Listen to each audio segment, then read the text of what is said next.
Shanghai, storied seaport of the fabled Orient, commercial metropolis of China, and one of the world's greatest seaports. In 10 years, its population doubles to a seething 7 million people, with everyone fighting for his own existence and struggling to earn the necessities of life.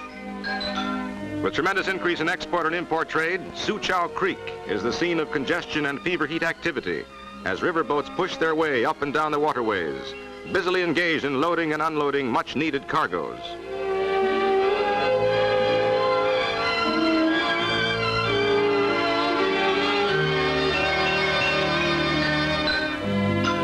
For the native boatman, it is much work and little rest, even when it comes to clearing the deck. Sharpened by 8 years of war, China's demand for goods from abroad grows in leaps and bounds as imports exceed $300 million a year. There is movement everywhere, no standing still, as official China struggles to come home amid chaos which sweeps over the nation's 4 million square miles and 450 million people. Countless barges laden with baled cotton crowd the Wangpu River, and the going is slow and toilsome. As quickly as boats are unloaded, just so fast are the essential materials rushed inland, for this is China's greatest manufacturing center. Cotton, hundreds of bales. Drums of gasoline by the thousands, tins of kerosene, cases of medical supplies, and 1,001 essentials are gobbled up in China's hungry maw.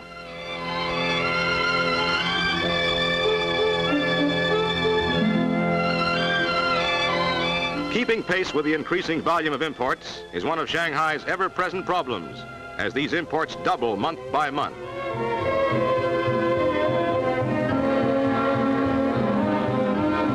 American gunboats ride at anchor in the shadow of Shanghai's waterfront. Here is the Occidental quality of Shanghai, with its skyscrapers, trolley cars, and semi-foreign atmosphere.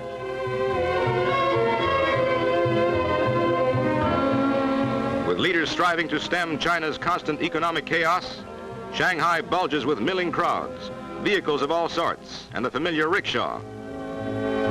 Shanghai streets present a mass of pushing, rushing pedestrians, all forming a human barrier to speed on every avenue and road. As the population continues to soar to unbelievable heights, so too bounces the cost of living to more than 5,000 times pre-war levels. Speculative activity still is great, and common everyday goods are scarce.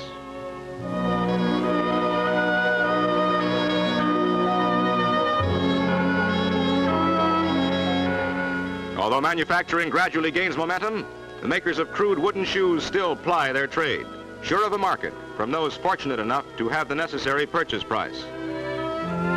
Fittings are a simple matter, and it is a lucky child who has parents with a wherewithal. The uneducated and illiterate are numbered by the millions, which gives to the public letter writer a continuous stream of customers. And it is said that these commercial scribes never tell a family secret, although they hear and write hundreds of bits of gossip every day.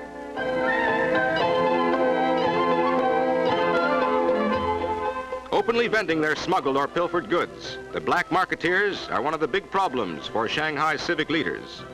Handbags for the ladies, fountain pens, keychains, cigarette holders, and knickknacks for the men. Nylon stockings, all sizes and shades. Watches and jewelry for those who can afford them. Perfumes and cosmetics for the ladies. And canned goods by the thousand. Canned vegetables are much in demand, as even the black market prices are lower than those asked by the farmers who struggle to grow fresh vegetables and laboriously cart them to the marketplace.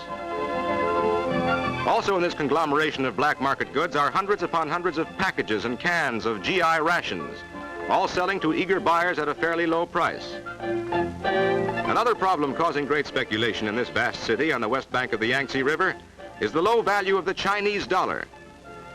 The wealthy speculate with gold articles and gold bars when the price of gold is right. Then when gold goes down, they buy it back. When these scenes were filmed, the value of the Chinese dollar had shrunk from 2 to 2,000 for $1 American money.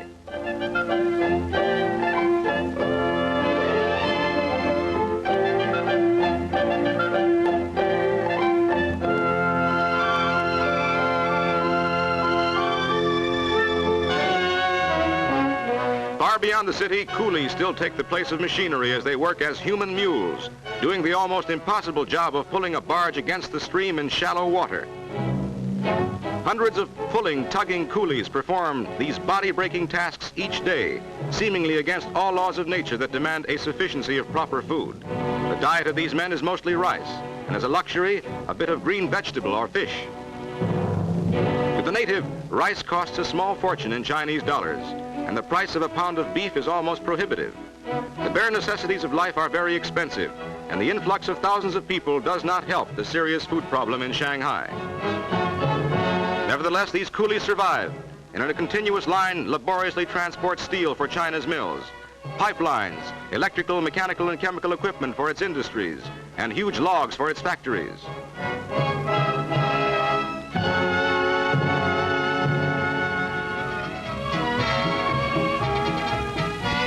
But amid this topsy-turvy hustle and bustle, the more prosperous natives find time and money to crowd into the theaters. Their taste varies, from the tree-hurdling Tarzan to the more complacent atmosphere of Kismet.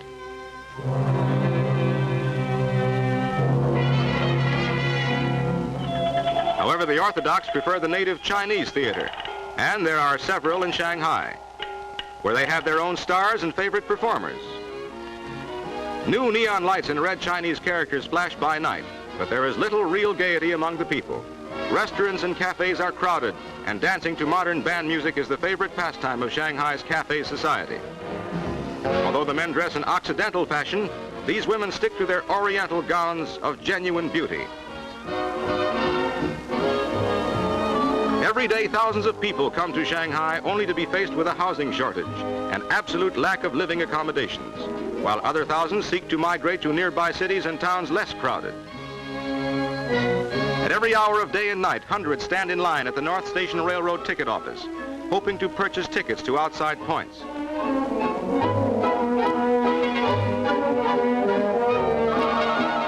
They cook and eat their rice wherever they may be, for many wait 2 and 3 days before succeeding in buying a ticket. Some entire families stay at the station for days, and baby is fed while daddy waits in line.